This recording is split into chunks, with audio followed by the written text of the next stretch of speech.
Welcome back to another episode of Outdoor Adventures on Brownfield. I'm Brent Barnett. This week's show is brought to you by Beck's Hybrids. This season, Beck's is recognizing student athletes who are not just stars in athletics, but players who show heart in school, at work, in their communities, and in the ag industry. Joining me on the program this week, Caleb Drake, my friend here in Iowa. Caleb, thanks for being here. How are you doing today, man? Glad to be here, man. Thanks again for having me on. Absolutely. Well, it's kind of crazy to think that today, as we record, you and I are recording on a Wednesday. It's October 1st, and that means archery season is open in Iowa. Man, just hearing that alone, it just feels like it's been too long. It's the deer hunter's holiday, and then you look at your Instagram feed or whatever, and it's just everybody's posting about like what, they're ready, and yeah, it feels good. For me, I've been hunting a little bit in the city limits. So it feels nice to know that I can go out literally anywhere now that, we've got spots set up, and who knows what could happen, so it's exciting. It's kind of fun too. You kind of just it was a beautiful morning this morning, great sunrise and just the nice temperatures, humidity was down. So yeah, all that stuff, it kind of just adds to it. You know what I mean? You're like, oh man, you start to feel that fall a little bit. And, now the weather check-in gets really real. Checking the weather like every day, every week ahead, 10-day forecast. So definitely exciting. Caleb has already had an amazing encounter with a nice buck, a really nice mature 8-point buck. Can you tell the story real quick? You shared the video with me off of the recording here. Gosh, yeah. So in the city limits, I have to harvest 3 does in the prior season to get a tag for this season, let's say. So this season, I have to harvest 3 does to get a buck tag for next season. And I had a weird feeling. I knew where I was going into on my first city hunt. I had this weird feeling that I saw some bucks in there, quite a few from afar last year, but this year I go in there. I walked in really slow, had the right wind, walked in really slow down a cornfield edge. And then I wasn't in there very long, and I was actually about to put my sticks on the tree and get up in the tree, and I peeked around the corner. So it's pretty early in the day. To get up in this, it was an evening hunt in this tree, and there's right down the same edge I'd come down. He was actually walking in a sprayer track, so he'd have been about 10 yards out from where I'd walked in. So that's why he didn't smell my scent. But yeah, this nice 8-pointer just came directly down the edge, and then just came right by me, and I literally got within about 6 feet of me at closest, and the wind was right, so he didn't smell me ever. I mean, he got to 6 feet. He looked over and he saw me.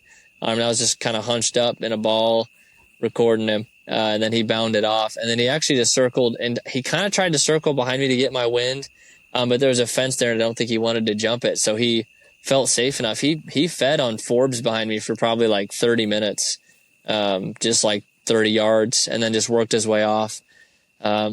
And then the second part of that story is I went back into that same spot because then I had some motivation. A few days later, I did an evening hunt last week, and I saw that buck again. And he was actually he was back further into where I was hunting. And he was bedded up about 50 yards apart from a different buck. And that buck is bigger, and he's pretty nice. So the second buck I saw in there had me going, oh my goodness. That gives me some extra motivation, I guess, to prioritize doe hunting in the city limits. So yeah, it was fun. Cool way to kick off season. It's kind of one of those things, you start season, you're like, are my skills in tune? Can I sneak into a spot quiet enough? Am I thinking correctly? Am I putting myself in a spot, right, to harvest a deer, let alone a buck? And so it gave me a lot of confidence. I'm kind of just picking up where I left off last year. Skills are there. Mindset was good. I was in a really great position that had I had the buck tag, I could have harvested him with ease. So, but it was just fun. It's a fun encounter. It's kind of a fun deal to not have to, I don't even know if that's the right word, but have to worry about harvesting a buck. I just get to watch bucks in their natural environment and just enjoy that for this season. And I'm just going to try to enjoy that because maybe I'll never be in a position like that again, where I'm like on the hunt, more like just on the, like a wildlife photographer or something, on the enjoyment of it. So it was an amazing encounter, and thank you so much for sharing that video. We have for the listeners, we have a group text with some hunters and friends here in the area. And for someone like myself who has only ground hunted with a bow for the last 5 years, I was sitting there thinking, man, like, why can't that happen to me when I have a buck tag in my pocket? Right? Oh man. Well, it's like one of those things that just never happens, but it does sometimes. Right place, right time. Right place, right time, for sure. Man, all I can think about is getting out into the woods here now that season is open. What are some of the, when we look at the early season, early October, what are some of the areas that you think, not only you, but other hunters should key in on? Yeah, I think it depends on your area a lot, but two things that I'm looking at, I guess, or three, I suppose. One, I would say, is like a place that you trust, like historically. That's one thing. If you're like, I know that there are deer in XX area, typically around in October, it's a good spot to start. And that you can get in there and not like quote unquote mess things up. But that's one thing. Around here, we've been dry for like 6 weeks, I would say. Been very dry. So I'm thinking water source now a lot. Like a lot of people, if you have a water source that's good and that deer will know that it's there, great place to key in on in early season. And a lot of times those also would be what I might call like wildlife crossings, which is similar. But water can be a wildlife crossing if you have like a creek crossing or something like that. And then oaks, man, if anybody's been out right now, I drove down a road in town the other day and there was acorns all over the ground underneath oak trees in someone's yard within the city, and it's like the white oaks, especially, I've heard more than the red oaks have been better. But yeah, if you're like, oh, there's a pond that I can hunt around and there's a bunch of oak trees around it. And there's a place that it pinches. I'm like and that'd be a really good spot, to key in on. And I honestly just don't worry. I wouldn't worry about hunting too deep into anything right now necessarily, unless you have like a cold front and a good wind to cover your noise getting in. If you feel like you can get in and get out clean. Those are some things. I don't know. It's a lot of stuff I guess I'm throwing, but those are kind of where my mind. Those are the places my mind is going. And I'm really looking like next week already. I know next week, Monday, Tuesday, or Wednesday, like we're going to have a cold front blow in. And like any way that I can find a way to get out in the woods for as little or as long as I can, I'm going to be out. Caleb, you and I here on a recent episode scouted a piece of public. We actually put up a trail camera on that property, an SD card trail camera. I was in there. It's been several weeks ago now, but the last time I was in there swapping cards and, you and I communicated about that, but, I was surprised looking at some of the oaks in there and I can't identify like a red oak from a white oak. I'm not that good at that, but, as far as tree identification, but I can spot an oak tree. I just remember walking up to some of them and I just, looked up in the air. Man, they are absolutely loaded. Like that's all you see on the tree is acorns. Yeah, it's a good spot. Like that spot in particular, like that'd be a place in my mind. I'm like, okay, like you might be worth slipping in there, in that cold front on the evening, that next week. And I just borrow information a lot. I think that's like what a lot of us deer hunters do anyways. But like I listen to some great names in the hunting world, like Bill Winke. He loves the oak trees, and he's been saying lately, like it might be the deer's favorite food is acorns. And we saw that 2 years ago. I think it would have been 2 years ago. And where there wasn't a lot of visibility of deer in October because there's so many acorns on the ground in the timber. Obviously we got hit with EHD pretty hard then too, but yeah, there was a lot of acorns in the timber. So deer weren't really coming out into the open as much. I think based on what I've seen by the little bit of like velvet, quote unquote, velvet scouting I did late this summer, the deer were still coming out in the open enough that I think we're going to have better movement than that. And we have not been plagued with EHD that I'm aware of yet. So yeah, oaks are great. And honestly, like if there's acorns on them and they're dropping, who cares what it really is? If it's a big oak stand, it's a good spot as far as I'm concerned, or at least it increases your odds a little bit. Now, this episode will be airing here this weekend, this Friday and Saturday, October 3rd and 4th. Into the next week, the week of October 6th, might be a slight cold front moving into the area. That might be something that people can take advantage of here early on. Yeah, that's definitely something. I think there's two sides to a cold front, right? There's the front end, and then there's the back end of it. And I think that both are important to key in on too. So, this is where like trail camera data can really be important, I think. For instance, for me, I have a few bucks that I've come to be aware of now in one of the properties that I'm hunting. They're all three on the same property. So, and I would put all three of them at a place where I'm like, I don't, whether they're 3, 4, 5, or 7 or whatever, I don't know. I don't have any history on this property. It's a new piece that I have permission on.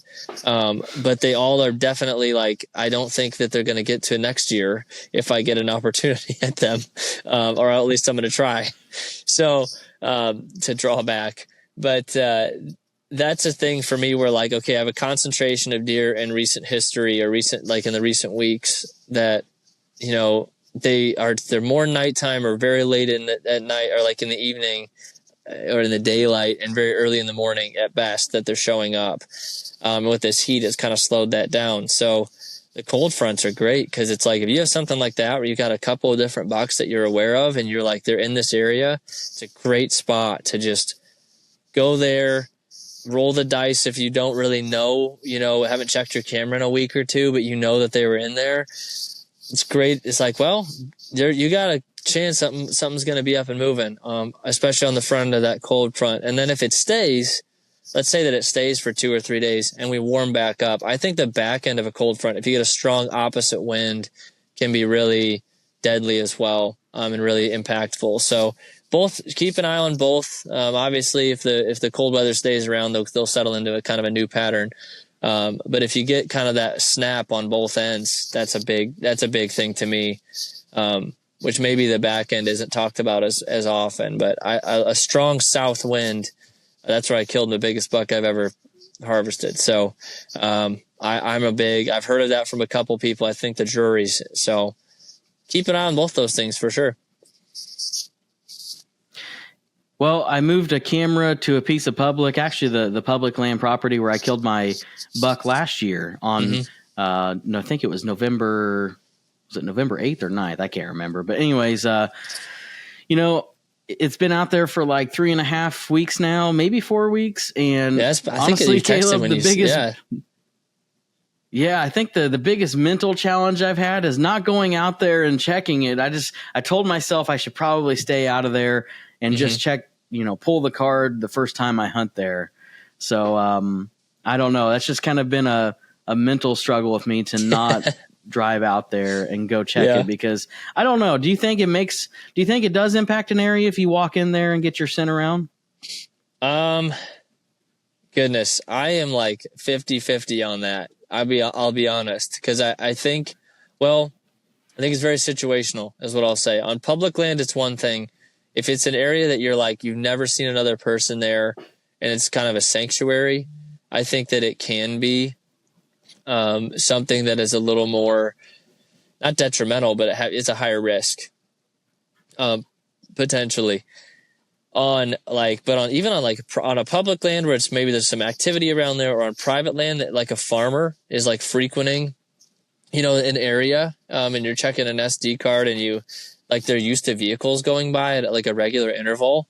I don't think that impacts deer very much, if at all, because they're used to, for instance, one of the cameras that I have set up is right on the edge.